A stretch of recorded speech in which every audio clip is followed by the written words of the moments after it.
Bismillahirrahmanirrahim. Assalamualaikum warahmatullahi wabarakatuh.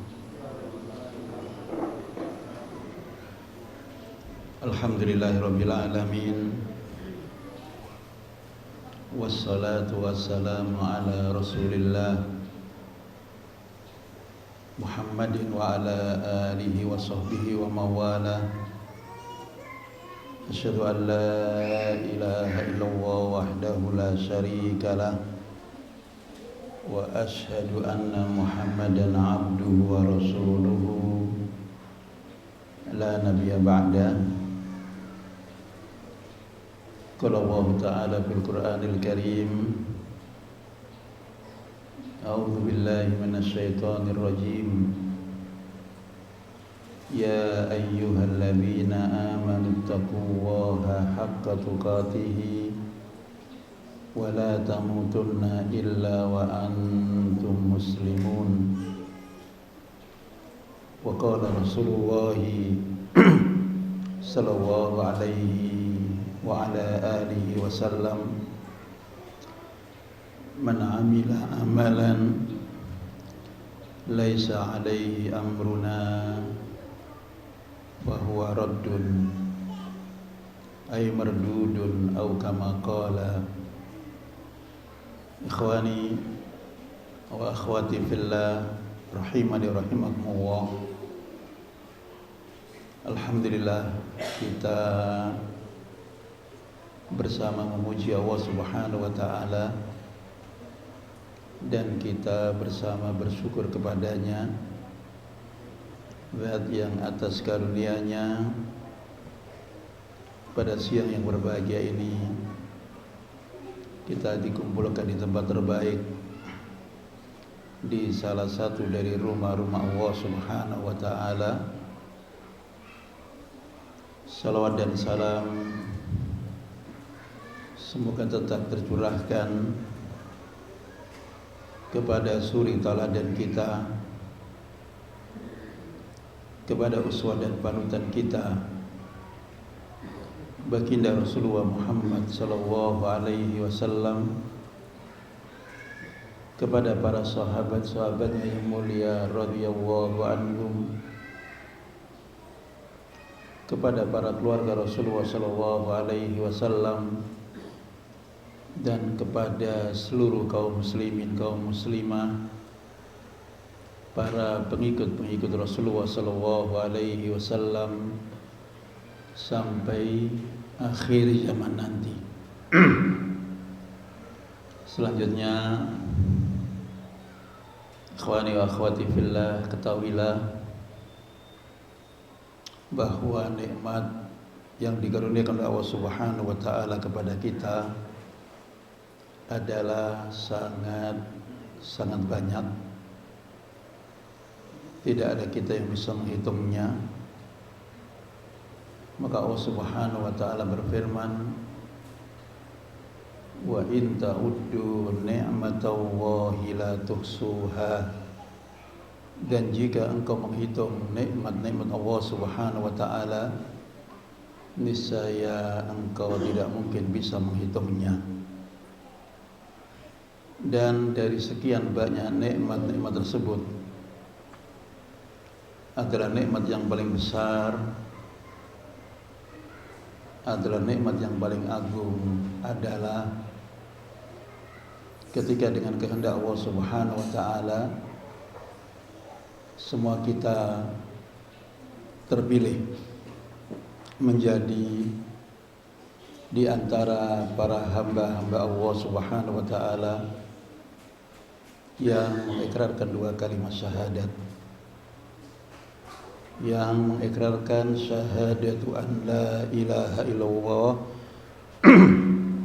wa syahadatu anna Muhammadan Rasulullah. Persaksian bahwa tidak ada sesembahan yang berhak diibadahi kecuali Allah, dan persaksian bahwa Muhammad adalah utusan Allah Subhanahu wa taala. Selanjutnya, Ma'asyiral muslimin, ketahuilah bahwa dua kalimat syahadat kita adalah miftahul jannah, adalah merupakan kunci surga. Jika kunci yang kita bawa itu bergigi, jika kunci yang kita bawa itu tidak polos, sebagaimana pertanyaan seseorang kepada Wahab bin Munabbih, salah seorang tabi'i yang mulia rahimahullah, ketika seorang bertanya kepadanya, alaisa la ilaha illallah miftahul jannati, bukankah la ilaha illallah adalah kunci surga? Maka beliau Wahab bin Munabbih menjawab, bala, benar bahwa la ilaha illallah adalah kunci surga. Tetapi beliau melanjutkan, walakin ma min miftahin illa walahu asnanu, tetapi tidak siapapun kunci dimiliki oleh seseorang kecuali kunci itu bergigi. Wa asnanu hadhihi al-kalimah fa in ji'ta bi miftahin walau asnanu futiha laka, jika engkau membawa kunci yang bergigi maka akan dibukakan bagimu pintu surga. Wa illa lam yuftah laka, jika engkau tidak membawa kunci yang bergigi, niscaya tidak akan dibukakan bagimu pintu surga. Wa asnanu hadhil kalimah, kata beliau, dan gigi bagi kunci tersebut adalah syurutuha, syarat la ilaha illallah, atau syarat syahadataini, sebagaimana yang sering dijelaskan oleh mereka para al-masayih, para immatul huda. Dan kita tahu ayyuhal ikhwah bahwa syurut syahadataini atau syurut la ilaha illallah ada 7. Yang pertamanya adalah al-ilmu, yang keduanya adalah al-yaqinu, yang ketiganya adalah al-qabulu, yang keempatnya adalah al-inqiyadu, yang kelimanya adalah as-sidqu, yang keenamnya adalah al-ikhlasu, dan yang ketujuhnya adalah al-mahabbatu. Al-ilmu, al-yaqinu, al-qabulu, al-inqiyadu, as-sidqu, kemudian al-ikhlasu wal mahabbatu. Dalam kesempatan siang berbahagia ini ingin kita membahas bersama berkenaan dengan asyartus sabi'u wa huwa al-mahabbatu. Al-mahabbah, ma'asyiral muslimin, artinya adalah cinta. Dan kebalikan daripada al-mahabbah adalah al-bughdhu, benci. Al-mahabbah artinya adalah cinta. Setiap kita kaum muslimin yang telah melafalkan dua kalimat syahadat wajib menghadirkan cinta sebagaimana wajib menghadirkan benci. Kepada siapa kita menghadirkan cinta? Kepada Allah Subhanahu wa taala yang pertama, kepada Rasulullah sallallahu alaihi wasallam yang kedua, dan kepada kaum muslimin setiap mereka yang sudah melafalkan dua kalimat syahadat yang ketiga. Kemudian kepada siapa mereka yang memberikan benci? Kepada musuh-musuh Allah, kepada musuh-musuh Rasulnya, dan kepada musuh-musuh kaum mukminin, musuh-musuh setiap mereka yang sudah melafalkan dua kalimat syahadat.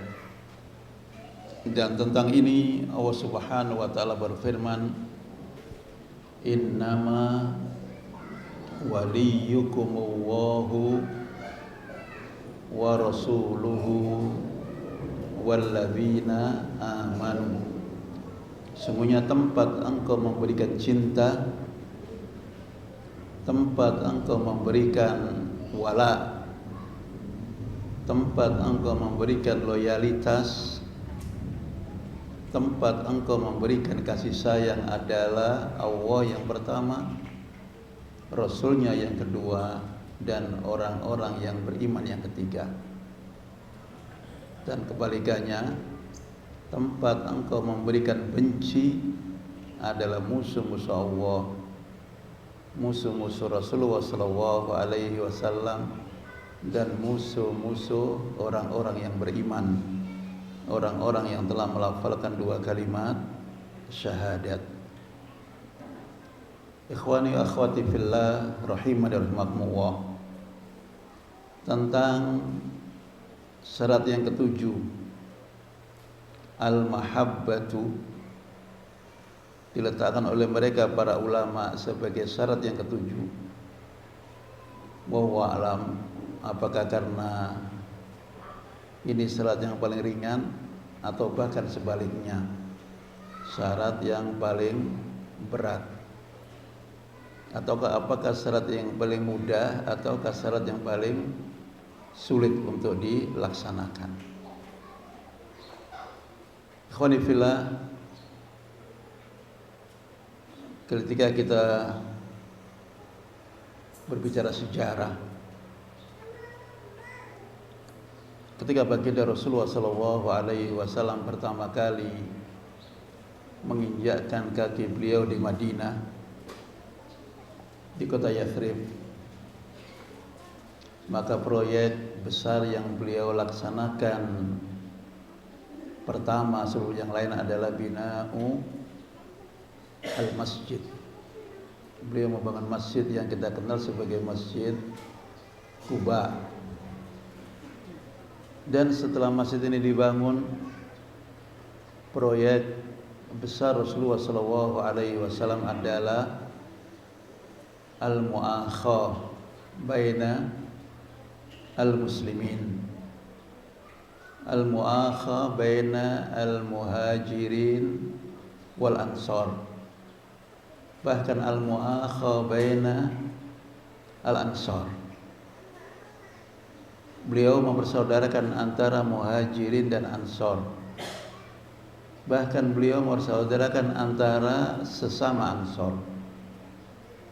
Ikhwani fillah, bukankah kita tahu bahwa di Madinah ada dua kabilah besar yang bernama Al-Aus wal Khazraj, dua kabilah yang orang tidak mendengar kisah lamanya kecuali sering berkelahi, sering bertengkar, bahkan sering saling membunuh. Dan orang sudah berusaha untuk mendamaikan dua kabilah ini dan tidak pernah kunjung berhasil. Maka penduduk Madinah bersumpah. Di antara sumpahnya, kalau agama yang dibawa oleh Nabi Muhammad, Nabi baru ini, bisa mendamaikan dua kabilah besar ini, niscaya bukan agama ciptaan manusia. Niscaya bukan agama ciptaan manusia. Kenapa? Karena manusia sudah berusaha untuk mendamaikan dua kabilah ini dan tidak pernah kunjung berhasil. Mereka berkelahi, didamaikan, dan setelah damai sebentar berkelahi kembali. Mereka membunuh, didamaikan, dan setelah damai saling membunuh kembali.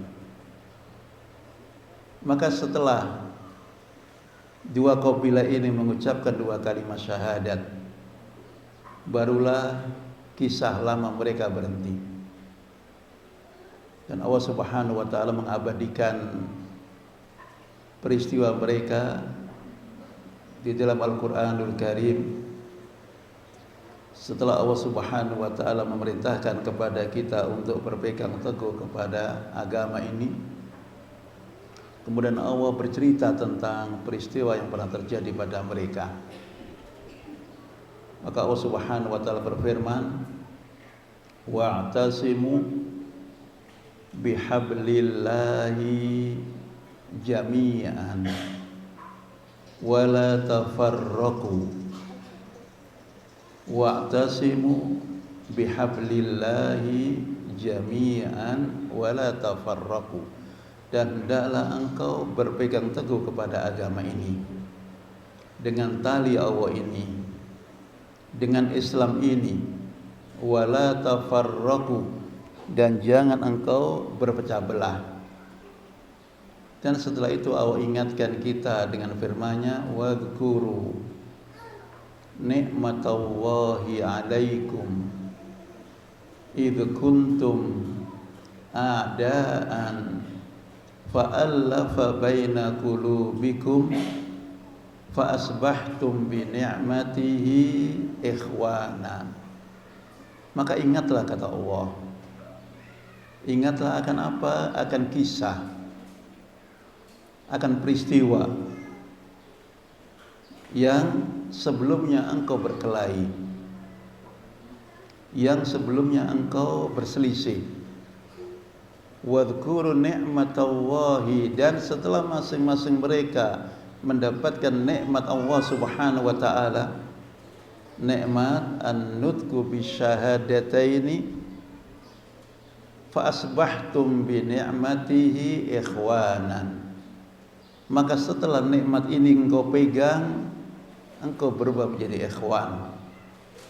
Setelah bermusuhan, Islam didapat, kemudian berubah menjadi berkawan, bersaudara.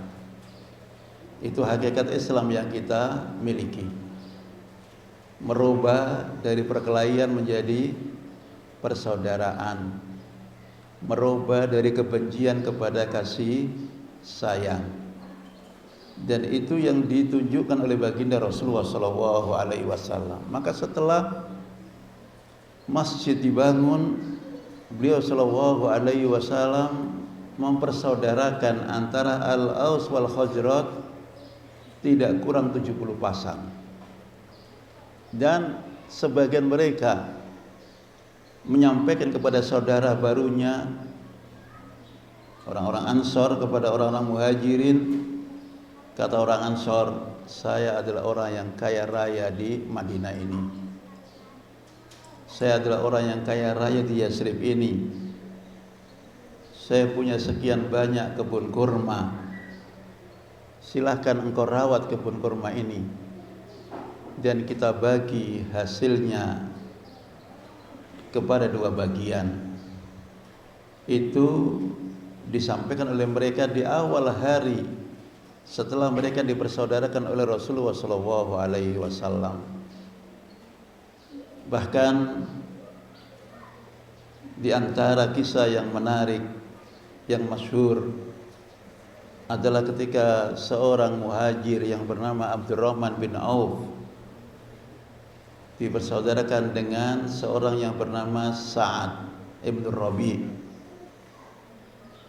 Sa'ad ibn Rabi' orang yang kaya raya di Madinah. Kepada saudara barunya yang baru ketemu belum lama, dia sampaikan, wahai Abdurrahman, saya orang yang kaya raya di Madinah ini, silahkan kita bagi hartaku dua bagian, ambil separuh untukmu dan separuh untukku. Ini masih mungkin bisa kita tiru, walaupun juga tidak gampang untuk bisa menirunya. Lebihnya yang kedua, wahai Abdurrahman, saya punya 2 istri, dan dia tahu saudara barunya belum punya istri, sementara dia harus punya istri 2. Silahkan engkau lihat mana di antara 2 istriku yang engkau kagumi, biar aku ceraikan dan engkau bisa menikahinya. Kenapa? Karena untuk bisa menikah harus punya uang banyak. Ini kisah yang waqi', kisah yang betul-betul terjadi, bahwa mereka berkelahi, setelah itu mereka bersahabat. Mereka berkelahi, setelah itu mereka bersaudara. Dan jangan dibalik, kita bersaudara, setelah kita dapat 2 kalimat syahadat kita berkelahi. Kita bersaudara setelah kita mendapatkan hidayatus sunnah, kemudian kita harus saling menjauh. Jadi kita berkelahi setelah Islam kita miliki, sunnah kita miliki, kemudian kita bersaudara. Ikhwani fillah, dan ini adalah syartun min sab'ati syurut asyhadataini. Cinta sesama kaum muslimin itu adalah satu di antara 7 syarat, dan kita tahu sesuatu yang disebut syarat adalah adalah sahnya sesuatu, dan tidak adanya adalah batalnya sesuatu. Maka jangan-jangan 2 kalimat syahadat yang telah kita ikrarkan bisa tidak bermanfaat manakala kita sulit untuk menghadirkan rasa cinta kepada sesama kaum muslimin, rasa cinta kepada sesama yang sudah melafalkan 2 kalimat syahadat. Ikhwani fillah, cinta kepada sesama kaum muslimin biasa disebut dengan al-wala'u. Benci kepada musuh-musuh kaum muslimin disebut al-bara'u. Wajib kita memberikan wala dan wajib kita memberikan al-bara'. Wajib kita memberikan cinta dan wajib kita memberikan benci. Ikhwani fillah, akhwati fillah, rahimani rahimakumullah. Ahlus sunnah wal jamaah adalah ahlul wasat. Ahlus sunnah adalah kelompok pertengahan baina al-ghulu wal jafa, antara mereka yang memiliki sikap yang berlebih-lebihan dari semestinya atau yang kurang dari semestinya, antara al-ifrat wa tafrid, antara sikap yang berlebih dan sikap yang kurang. Dan itu adalah simat ahli sunnati wal jamaah. Itu adalah keistimewaan ahli sunnah wal jamaah dibanding dengan ahlul bidah yang lainnya. Maka mereka adalah ahlul wasat, tengah dalam segala hal, dalam segala perkara. Bahkan hanya tinggal memanfaatkan harta yang dimiliki saja. Ahlus sunnah adalah wasatan, tengah antara mereka yang memberikan hartanya habis-habisan atau kemudian mereka yang tidak mau memberikan hartanya sama sekali. Mereka tidak membuka tangannya selebar-lebarnya dan tidak menutup tangannya serapat-rapatnya. Kenapa? Karena mereka punya anak, punya istri, yang mereka juga memiliki hak dari harta yang dimilikinya. Ikhwani fillah, Ahlussunnah wal Jamaah mengajarkan kepada kita tentang bagaimana kita memberikan al-wala wal bara hanya dalam 3 kalimat pendek. Hanya dalam 3 kalimat pendek yang sekali kita duduk kita akan faham, yang sekali kita duduk kita akan hafal. Sungguh pun tidak gampang yang sudah kita fahami untuk bisa kita amalkan bersama. Silakan dibaca penjelasan mereka para ulama. Wa min haula adalah Syekhul Islam Ibnu Taimiyah yang menghadirkan kepada kita bahwa aqidatu ahli sunnati wal jamaati fil wala'i wal bara'i thalathatun. Aqidah ahli sunnah wal jamaah dalam bagaimana mereka menghadirkan wala, dalam bagaimana mereka menghadirkan bara'ah, dalam 3 hal pendek, dalam 3 hal saja. Yang pertamanya adalah man yuwala jumlatan, mereka yang hanya kita berikan wala 100%, seluruhnya, dengan tanpa ada bara'ah, dengan tanpa ada rasa benci. Itu yang pertamanya. Yang keduanya adalah sebaliknya, man yubghadu jumlatan, mereka yang diberikan bara'ah jumlatan, sepenuhnya, seluruhnya, dengan tanpa boleh ada rasa cinta.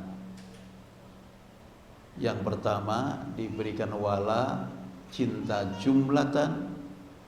Yang kedua diberikan benci, bara jumlatan. Yang ketiganya adalah man yuwala min wajhin wa yubghadu min wajhin akhar. Yang ketiganya adalah orang-orang yang diberikan wala sebagian dan mereka yang diberikan bara sebagian. Mereka yang diberikan cinta sebagian, mereka diberikan benci sebagian. Sampai di sini bisa kita sepakat, bisa gampang sepertinya kita amalkan.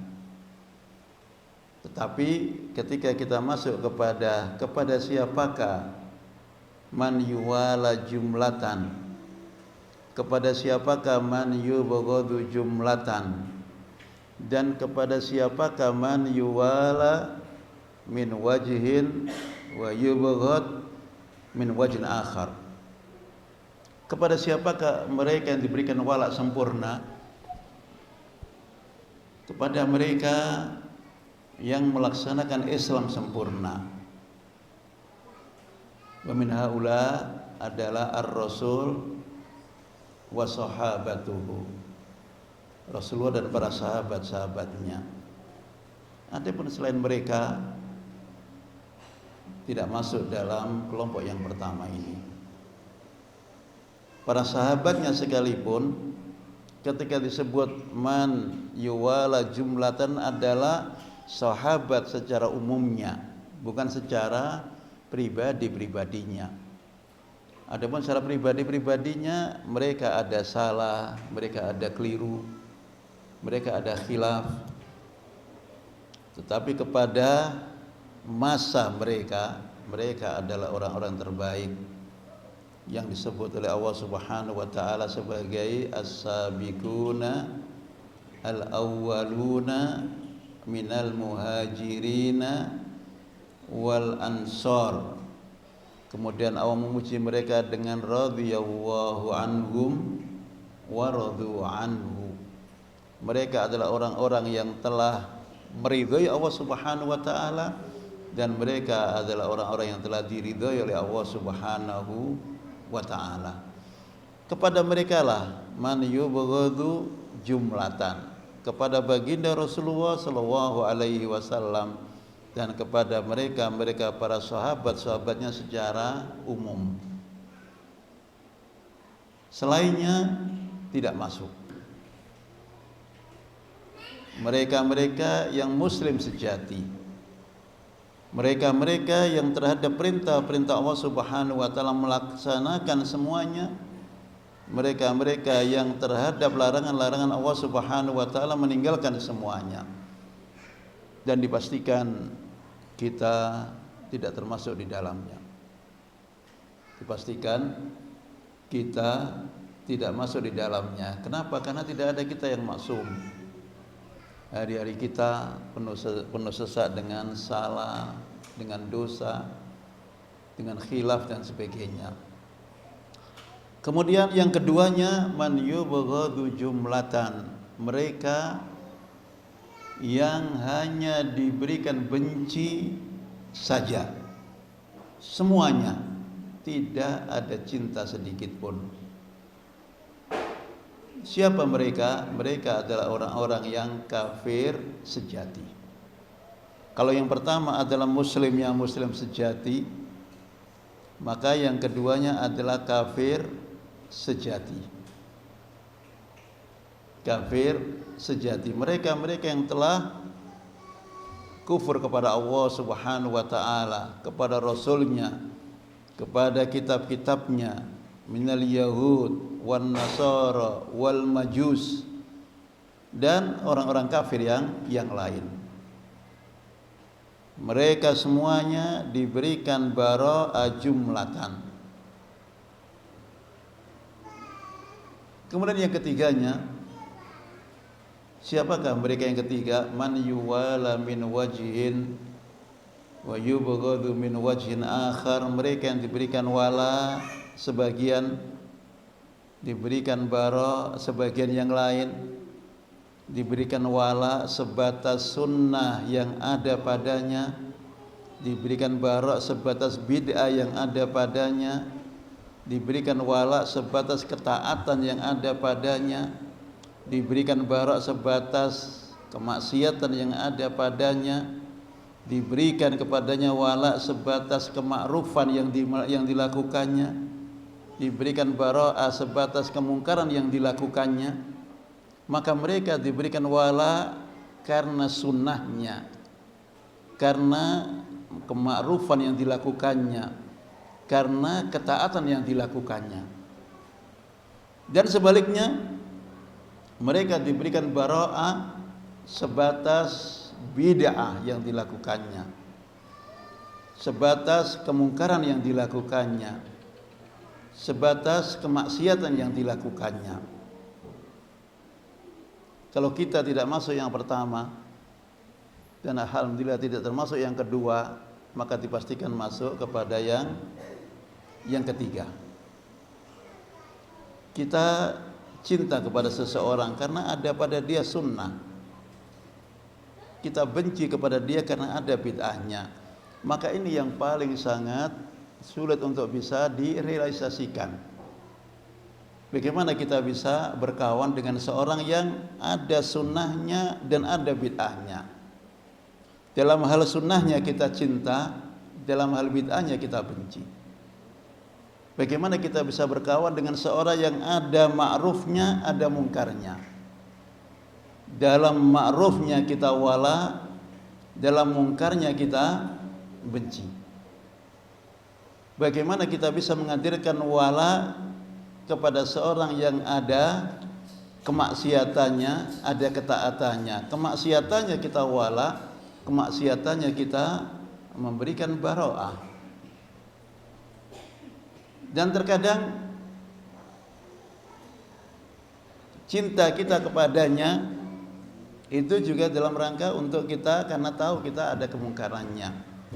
Maka baginda Rasulullah SAW terkadang bersabda, unsur akhaka zaliman au madluman, bantulah saudaramu, kata Nabi, baik ketika dia berbuat zalim atau ketika dia dizalimi. berbuat zalim, maka kita bantu dengan kita cegah kedzalimannya. Dengan kita cegah kedzalimannya. Ikhwani fillah rahimani rahimakumullah. Syekhul Islam Ibnu Taimiyah menyimpulkan 3 kesimpulan ini setelah beliau membacakan kepada kita firman Allah Subhanahu wa taala yang ada pada surah Al-Hujurat. Ketika di sana Allah Subhanahu wa taala berfirman, "Wa in ta'ifatani minal mu'minina iktatalu fa aslihu bainahuma." Wa in ta'ifatani, dan jika 2 kelompok minal mu'minina, dari orang mukmin, mereka disebut mukmin padahal iktatalu, padahal mereka saling berperang, mereka saling membunuh. Bagaimana dengan kesalahan yang lebih kecil dari itu? Dalam keadaan masing-masing membawa pedang saja, itu tetap mereka disebut sebagai saudara. Dan kewajiban kita yang lain adalah untuk mendamaikan yang sedang berkelahi tersebut. Bukan kewajiban kita untuk membuat situasi bertambah lebih meriah. Wa in ta'ifatani minal mu'minina iktatalu fa aslihu bainahuma. Jika 2 kelompok minal mu'minin, tetap ada imannya, tetap ada Islamnya, padahal masing-masing mereka iktatalu, saling berperang, saling membunuh, saling berkelahi. Dan kewajiban mukmin yang lain adalah fa aslihu bainahuma. Dan ini adalah gambar dari wala. Kenapa mereka diwajibkan untuk memberikan islah? Karena mereka adalah masih bersaudara. Dan aqidatu ahli sunnati wal fil wala'i wal bara, ini hanya 3 itu. Dan lihatlah bagaimana masing-masing kita menerjemahkan mafhum al-wala' wal bara ini dalam kehidupan nyata kita. Yang ada pada kita hari ini cuma 2. Imma mereka yang kita berikan wala jumlatan, wa imma mereka yang kita berikan bara jumlatan. Dan masing-masing mereka adalah saudara kita. Yang kita berikan wala juga jumlatan adalah saudara kita. Yang kita berikan bara jumlatan juga saudara kita. Sehingga sekali waktu kita angkat saudara kita setinggi-tingginya sampai kepada derajat Nabi dan para sahabat-sahabatnya, dan sekali waktu kita injak saudara kita serendah-rendahnya sampai sama dengan Abu Jahal dan kawan-kawannya. Dan Islam kita adalah Islam yang wasatan, wasat baina al-ghulu wal jafa, wasat bainal ifrat wa tafrid. Maka sesungguhnya ketika datang kepada kita seseorang dan bagaimana kita bersikap pada seseorang itu, tanyakan kepadanya, dia Islam apa tidak? Kalau dia Islam, maka dia adalah saudara kita. Innamal mu'minuna ikhwatun, al mu'minu akhul mu'mini. Sudah, saudara kita. Atau barangkali kalau ada pertanyaan yang lebih khusus lagi, kalau datang kepada kita seseorang, apakah dia sunnah apa tidak, dan ternyata jawabannya tidak, lanjutkan pertanyaan kedua, Islam apa tidak. Dan ketika pertanyaan yang kedua jawabannya adalah dia Islam, dia adalah akhuna. Dia punya salah, kewajiban kita untuk meluruskannya. Dia punya dosa, kewajiban kita untuk mengingatkannya. Dan disitulah terselenggara makna al-wala wal bara yang sesungguhnya. Adapun sembarang orang kita berikan wala, sembarang orang kita berikan bara, maka itu sesungguhnya adalah tidak ada dalam pemahaman Ahlussunnah wal Jamaah. Maka silahkan kita mengelompokkan orang kepada sunnah dan bid'ahnya. Tetapi jangan hanya sampai di situ kita mengelompokkan mereka, lanjutkan mereka muslim atau tidaknya. Kalau mereka muslim, maka mereka adalah saudara kita, walaupun dia belum sunnah, walaupun dia belum seperti apa yang kita fahami dari perkara-perkara sunnah ini. Ikhwani fillah rahimani rahimakumullah. Maka kalau kita baca sekian banyak kisah bagaimana Syekhul Islam Ibnu Taimiyah bisa berperang melawan tentara Tartar dan beliau bergandengan tangan dengan kaum muslimin yang lain yang ma'ruf bukan sebagai Ahlussunnah. Kenapa? Karena dia adalah saudaranya, walaupun barangkali dalam beberapa hal tertentu berbeda dengan apa yang beliau fahami. Ikhwani fillah rahimani rahimakumullah. Itu barangkali sedikit kalimat yang bisa kita sampaikan dalam kesempatan yang berbahagia ini. Semoga sedikit kalimat yang bisa tersampaikan ini menjadi pengingat untuk masing-masing kita dalam bagaimana setiap kita menerjemahkan siapa kawan dan siapa lawan, siapa saudara dari yang lainnya. Ada barangkali dua kisah paling tidak yang saya bisa sampaikan dalam kesempatan ini. Ketika Syekh Ali Al-Halabi Al-Athari, murid senior Syekh Nasiruddin Al-Albani, datang ke Indonesia, sekali waktu beliau datang dengan adiknya dan kawan-kawan terasa terkaget-kaget dengan melihat gambar adik beliau. Ketika kita bicara sunnah kan identik dengan jenggotnya mesti panjang, celananya mesti cingkrang. Sementara dua gambar itu tidak ada pada gambar adik beliau.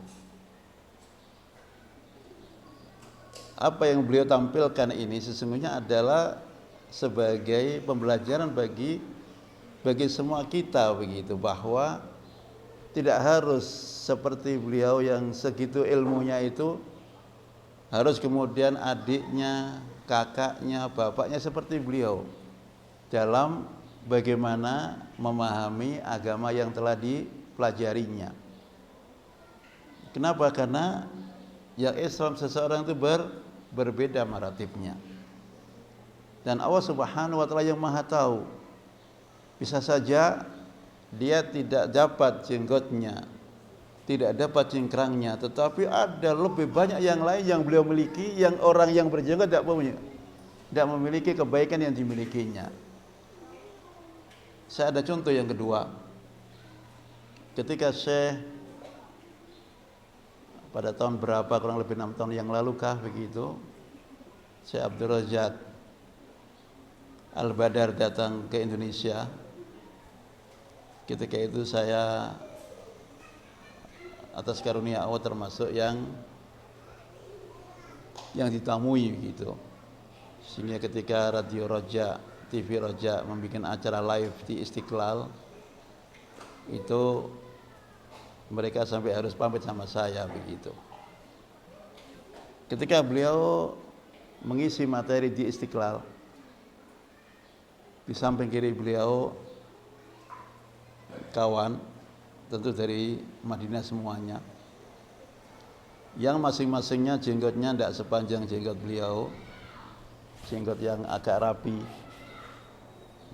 yang baju beliau juga tidak secingkrang, bajunya kawan-kawannya beliau juga tidak secingkrang bajunya beliau.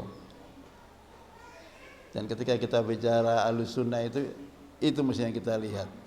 Jenggotnya seberapa panjang, celananya seberapa cingkrang. Kalau sudah tidak kita tengok.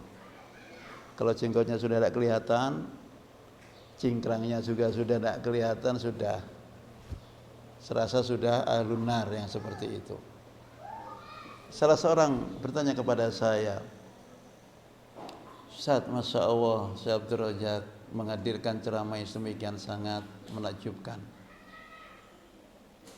Sayang teman yang menemani beliau seperti itu gambarnya. Saya bilang, untung antum tanya sama saya sehingga saya bisa berjawab. Untung antum tanya sama saya sehingga saya bisa memberi informasi. Tahuilah bahwa si fulan yang di samping Syekh Abdul Razak itu namanya Ubaid As-Sindi, itu titip masjid lewat saya saja 100 masjid. Kira-kira antum dapat berapa masjid? Nah, artinya dia yang lewat saya saja itu 100 masjid. Belum lagi lewat yang lain. Bukankah innal hasanat yudhibnas sayyi'at? Dia masih kurang panjang jenggotnya, tapi masjidnya lebih banyak dari yang kita miliki. Dan Allah Maha tahu bagaimana kebaikan yang dimiliki oleh si fulan ini. Adapun si fulan yang kedua itu adalah Syekh Hamad Al-Wukaisi, saya tahu namanya. Beliau ini adalah orang yang kaya raya di Madinah dan telah mewakafkan sekian ratus hektar kebun kurmanya untuk Islam dan kaum muslimin. Bahkan tidak satu lembar pun kitab Syekh Abdul Razak yang dicetak kecuali beliau yang membayarnya. Maka kalau ada bukunya Syekh Abdul Razak dicetak, di situ yuwaza majanan minal muhsinin, maka dia adalah Syekh Al-Wukaisi itu. Jadi kalau masing-masing kita punya buku gratis cetakan Madinah tulisan Syekh Abdul Razak, itu adalah hasil nafkah donasi dari beliau Syekh Wukaisi itu. Artinya kita lihat gambar baik itu hanya jenggot saja dengan cingkrang saja. Tidak sampai kita lihat bagaimana khilafnya para ulama tentang jenggot, panjangnya, sedangnya.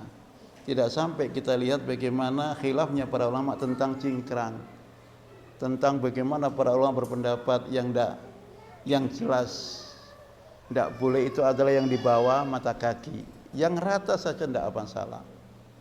Belum lagi yang tidak boleh itu karena kibriya atau tidak, itu juga khilaf yang panjang lebar di antara mereka para ulama-ulama kita. Dan lebih lagi antum yang pernah ke Saudi,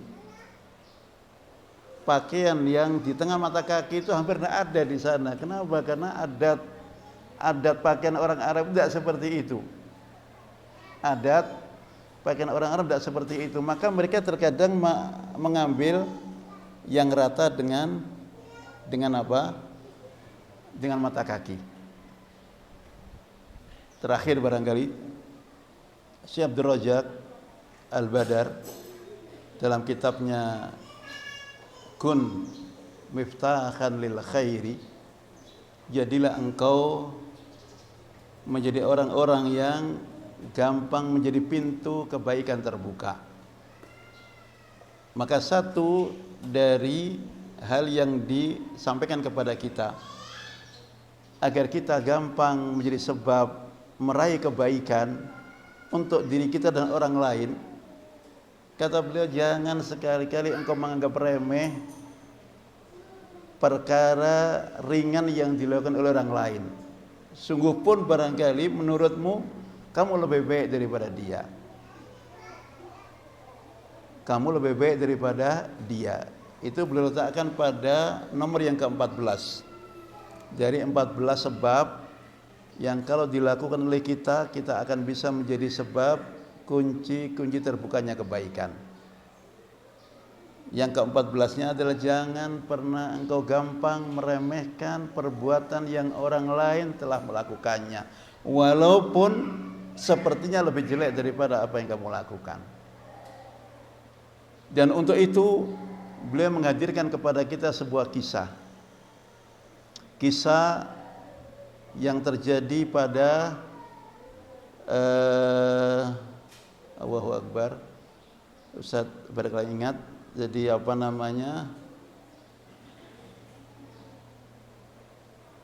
beliau menceritakan akan kisah tentang abid dengan alim. Kisah Imam Malik bin Anas. Imam Malik bin Anas yaitu Imamul Hadis, Amirul Mu'minin fil Hadis di Madinah di zamannya.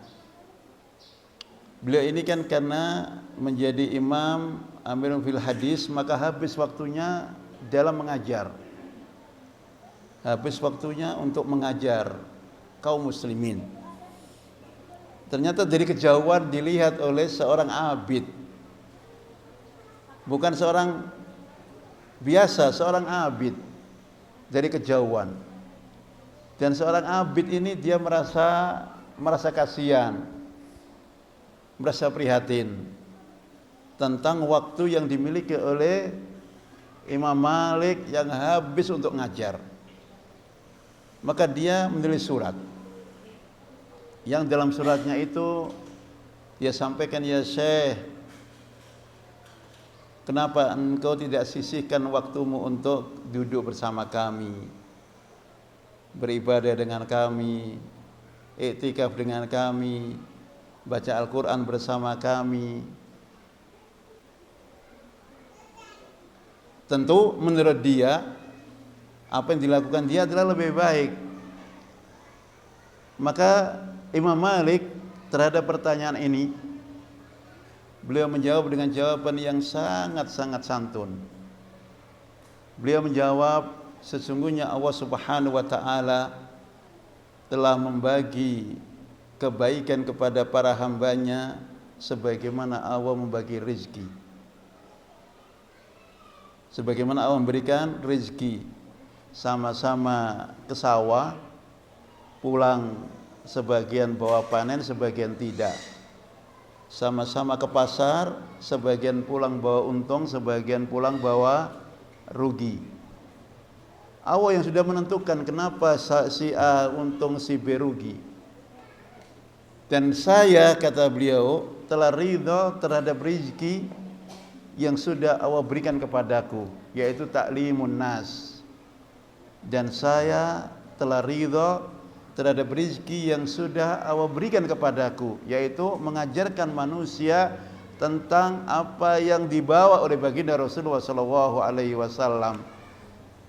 Dan saya mengira, kata beliau, apa yang aku lakukan tidak lebih jelek daripada apa yang kamu dapatkan kebaikannya. Kenapa? Karena kita tahu bahwa ta'limun nas adalah perkara yang terbaik. Khairukum man ta'allamal Qur'an wa 'allamahu. Itu adalah hadis baginda Rasulullah SAW, belum fadilah ta'limun nas dan sebagainya. Dan saya mengira apa yang saya lakukan, kata beliau, tidak lebih jelek dari apa yang kamu lakukan. Tetapi kemudian akhir dari kalimat yang beliau sampaikan, wa narju an nakuna kilana ala khairin. Dan saya berharap masing-masing kita ada dalam kebaikan. Kamu dapat baik karena duduk di masjid, kamu dapat baik karena kamu membaca Al-Quran di masjid, kamu dapat baik karena kamu itikaf di masjid, dan saya juga dapat baik karena saya mengajar manusia terhadap hadis-hadis yang dibawa oleh baginda Rasulullah Muhammad SAW. Maka terkadang tidak mesti kita baik karena jelek, kita baik dia juga baik, atau kita baiknya lebih, sana baiknya pas barangkali. Dan itu apalagi kalau kita masuk kepada lingkup masalah-masalah fikih. hampir-hampir tidak bisa kita katakan ini surga, ini neraka. Kita yang tidak melafalkan niat, yang satu melafalkan niat, kita yang tidak kunut, mereka yang kunut, tidak ada kalimat yang tidak kunut ahlul jannah, yang kunut ahlul nar, tidak sederhana itu. Permasalahannya tidak segampang apa yang kita ucapkan. Ikhwani fillah, salah seorang ustadz yang ada di Yogyakarta, doktor dari Madinah, beliau bercerita, beliau menyampaikan masalah yang berkenaan dengan talafut niat. Siapa ya, Dr. Labib. Saya mendengar bagaimana beliau menyampaikan kalimatnya terhadap bagaimana seorang yang melafalkan niat dalam sholat atau yang lainnya.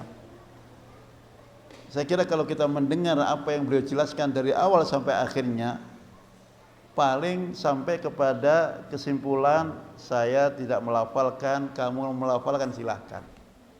Setelah kemudian dibedah bagaimana mereka para ulama yang ada di madzhab al-arba'ah berbicara tentang masalah ini. Jadi masalahnya tidak cukup hanya ini bid'ah, ini sunnah, tetapi di situ ikhtilafat hadir dan sebagainya. Maka menjadi kita sadar kenapa Abu Hanifah yang berpendapat bid'ahnya kunut, dia juga kunut ketika salat di belakang Imam Asy-Syafi'i. Atau Imam Ahmad yang berpendapat kunut itu adalah tidak syar'i atau bahkan bid'ah, tetapi beliau juga kunut di belakang Al-Imam Asy-Syafi'i. Karena urusannya bukan urusan ketika dia sudah berpendapat ini sunnah, ini bid'ah, berarti harus semuanya sependapat dengan apa yang dimilikinya. Wallahu ta'ala a'lam. Itu barangkali ikhwani fillah sedikit yang bisa tersampaikan. Jika benar yang tersampaikan, fa hadza fadlun minallah, maka adalah karunia dari Allah Subhanahu wa taala. Jika ada salah dan kurangnya, dan itu datangnya dari pribadi yang dhaif, dan saya beristighfar kepada Allah Subhanahu wa taala. Demikian ikhwani fillah, kita akhiri dengan doa kafatul majlis. Subhanakallahumma bihamdika asyhadu an la ilaha illa anta astaghfiruka wa atubu ilaik. Wa akhiru da'wana anil hamdulillahi rabbil alamin. Wassalamualaikum warahmatullahi wabarakatuh.